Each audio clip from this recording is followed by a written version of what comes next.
The clock beside the dental chair reads a little past 2 in the morning, though the young man slumped in it has long since lost track of time.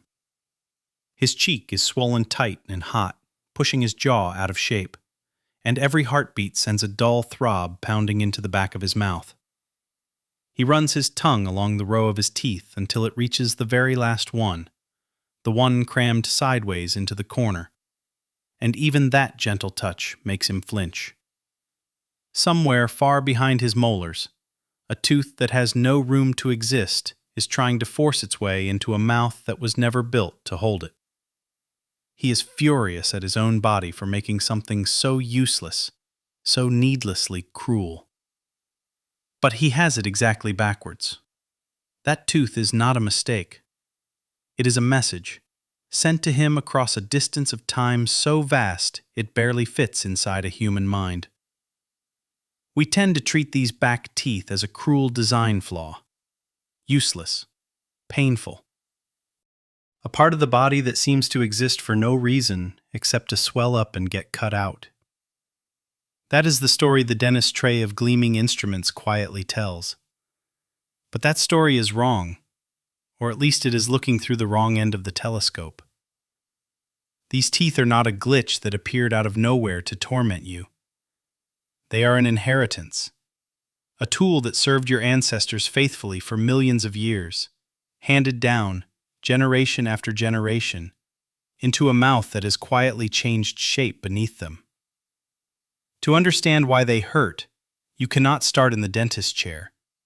You have to rewind, far past your own birth, past the first farmers, past the first cooking fires, all the way to a world where these very teeth were not a problem at all. They were the difference between eating and starving. So hold 2 questions in your mind as we travel back through time. Where did these troublesome teeth actually come from? And why were they once so precious that no ancestor could afford to be without them? And if they were once so useful, why do they wreck so many modern mouths today? And why has nature not simply reached in and taken them away? The answers are tangled together, and they begin in a world you would barely recognize as belonging to your own family. Go back deep, past the cities, past the farms, past the villages, to the long stretch of time when our ancestors ate nothing that came soft.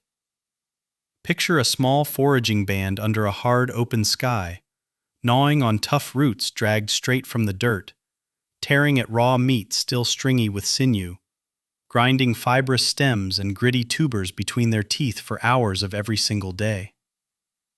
There were no pots. There was no bread. There was no fire-warmed stew waiting at the end of the hunt. Food fought back, and the only weapon for that fight was a mouth crowded with powerful teeth, set into a long, heavy, forward-thrusting jaw. That jaw was a machine built for grinding, and it was enormous compared to the delicate one you carry now. And this jaw did not appear from nowhere. Trace the line back even further, past the first humans, to the ape ancestors who lived among the trees and the forest floors, and the story only deepens. Their world was a world of tough, low-quality food. Fibrous leaves, hard nuts locked in shells, unripe fruit, coarse stems that had to be chewed and chewed and chewed. To live on food like that, an animal needs enormous grinding surfaces, and so those ancestors carried massive back molars set in jaws so powerful they could crack open a shell that would break your fingers. The last molars, the ones we now curse, were the crown jewels of that grinding apparatus, the final and largest crushers in a mouth engineered for a lifetime of relentless, punishing work. Nothing about them was optional. A single lost crusher in that world meant a whole side of the mouth falling silent, and a body forced to scrape by on less food from a landscape that already surrendered its calories grudgingly. What sits jammed and aching in the back of your jaw tonight is the shrunken heir of those magnificent crushers. A family heirloom passed down from creatures who needed every square inch of grinding power just to survive the day. In a mouth like that, the last molars at the very back were not spare parts waiting to cause trouble. They were the heavy grindstones, the widest and most brutal crushers in the whole set, doing the punishing work of breaking down material that would defeat a modern jaw within minutes. And there was a second, quieter reason they mattered so much, a reason written in wear and grit. That sandy, unprocessed diet ground teeth down like coarse sandpaper.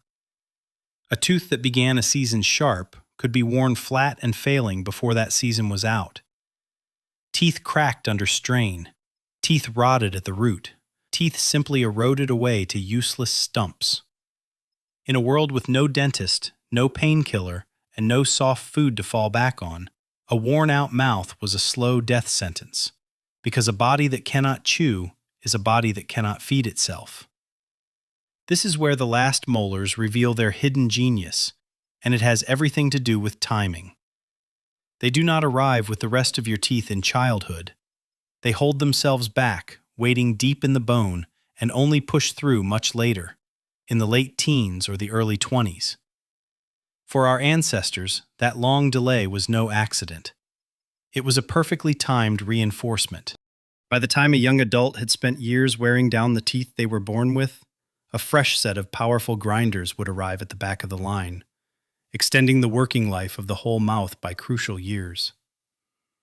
In a world that chewed itself toothless, that late gift of extra grinding power could be the difference between surviving long enough to raise children and starving beside a ruined jaw. These were not useless teeth. They were a backup engine, installed by evolution and set to switch on at exactly the moment the original set began to fail. And that ancient timer is still ticking inside you right now. The soreness that creeps into the back of your mouth in early adulthood is the faint echo of a reinforcement scheduled to arrive hundreds of thousands of years ago. So if these teeth were so brilliantly, life-savingly useful, what on earth went wrong? Here is the twist. The teeth did not betray us. The teeth barely changed at all. What changed, and changed with breathtaking speed, was the amount of space we left for them to live in. And the story of that vanishing space is really the story of how we quietly outsmarted our own mouths. The first great turn came with fire. When our ancestors learned to cook, they changed the fundamental nature of food itself. Heat does part of the work of chewing before a meal ever touches the lips. It softens tough fibers, it breaks down stubborn tissue, it turns hours of grinding into a few easy minutes. A cooked root or a strip of roasted meat asks far less of the jaw than its cold, raw version ever did. Suddenly, the enormous grinding machine of the ancestral face was performing a task that no longer demanded so much muscle, so much bone, or so much sheer brute force. The great engine had been handed an easier job, and it began, slowly, to be built smaller. Here is the quiet rule that governs the body across deep time. What you do not use, you tend to lose. Because building and carrying a large structure costs energy and effort that evolution never spends for free. Generation after generation, as cooked and softened food demanded less, the massive chewing muscles could afford to shrink, and the heavy jaw that anchored them could afford to grow shorter and lighter. A smaller face was cheaper to build, cheaper to feed, and just as capable of handling a softer diet. Bit by bit, over countless lifetimes, the great grinding jaw of our ancestors began to pull inward and shrink toward the face you see in the mirror. Then came the second great turn, and it pressed the shrinking further and faster than anything before it. When humans began to farm, the change in diet was dramatic and sudden. Ground grains, boiled porridges, soft breads, slow-cooked stews, foods pounded and processed and simmered into something a toothless elder or a small child could gum down without effort. For the ancient jaw, this was retirement. The daily marathon of hard chewing that had sculpted the human face for millions of years quietly came to an end within the space of a few thousand years. And the jaw responded the only way it knew how. It kept getting shorter. It kept getting narrower.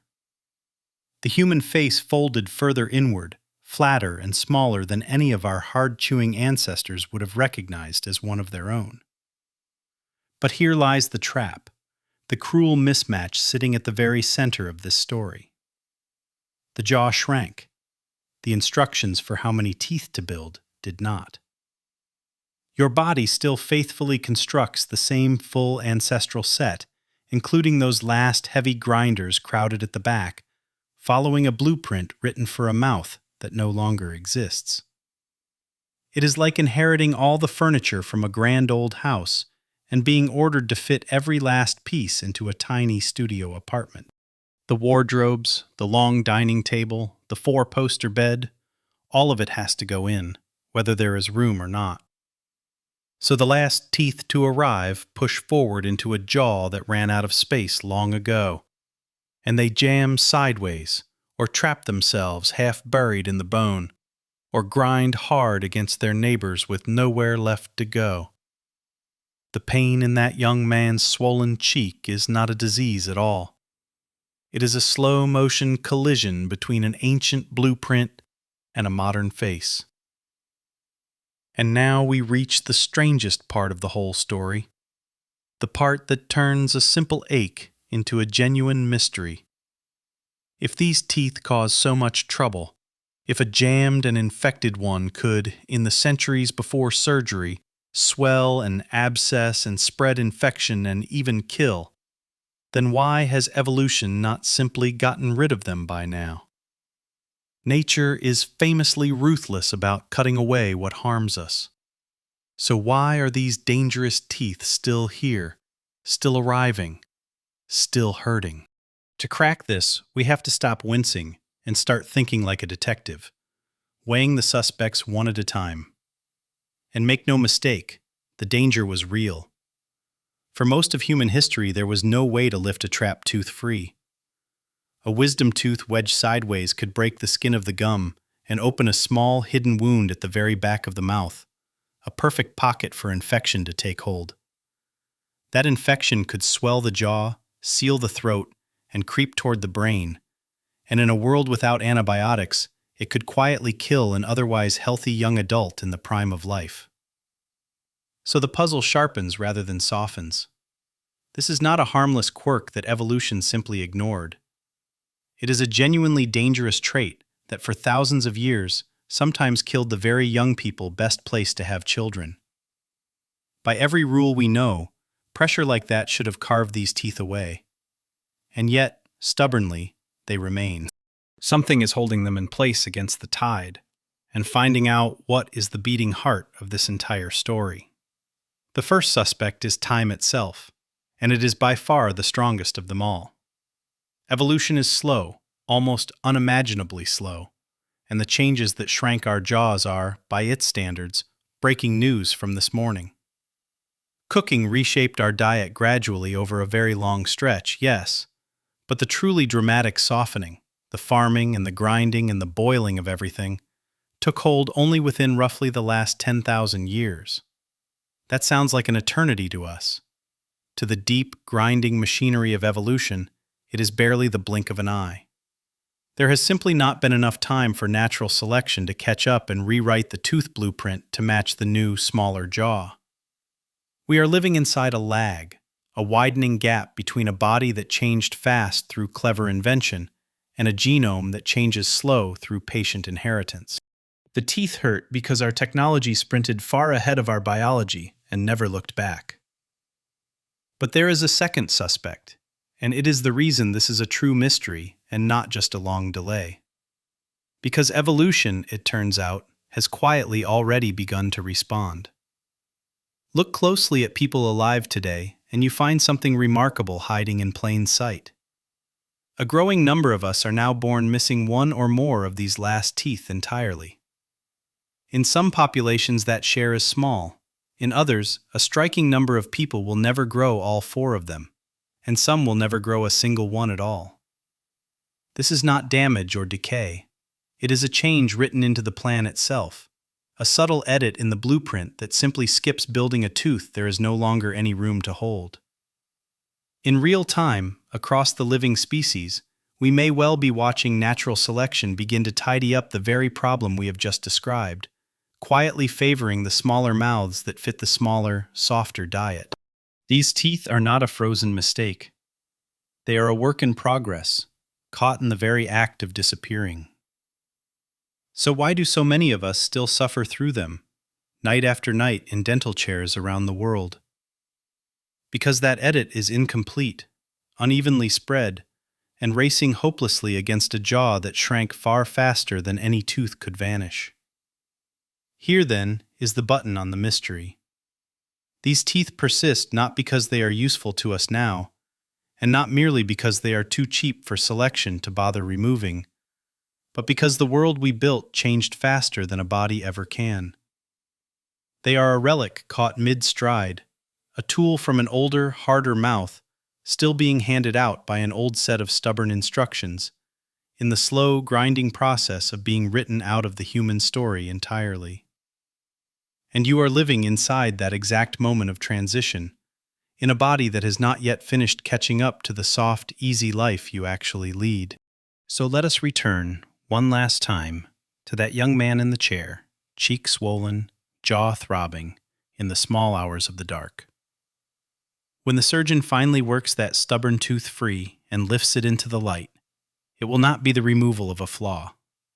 It will be the closing of a chapter that first opened millions of years ago. What lies gleaming in the metal tray is not junk to be thrown away. It is a grindstone, shaped by a lost world of raw roots and gritty meat and mouths that wore themselves to painful ruin. A reinforcement carefully engineered to arrive late and rescue a failing jaw, faithfully delivered to a descendant who simply no longer needs the gift. It stopped fitting not because it failed at its job, but because we transformed the entire world around it in what evolution counts as a single held breath. That is the quiet truth hiding behind all the pain. Your body is not out of date because it is broken. It is out of date because it is honest. It still remembers the hard, chewing world it was patiently built for. Even as you live in a world of soft bread and warm soup, that world could never have dreamed of. The deep ache of a wisdom tooth is the strange feeling of deep time pressing directly against the present. An ancestor's survival tool knocking, one last time, at the crowded back door of a mouth that has already moved on without it.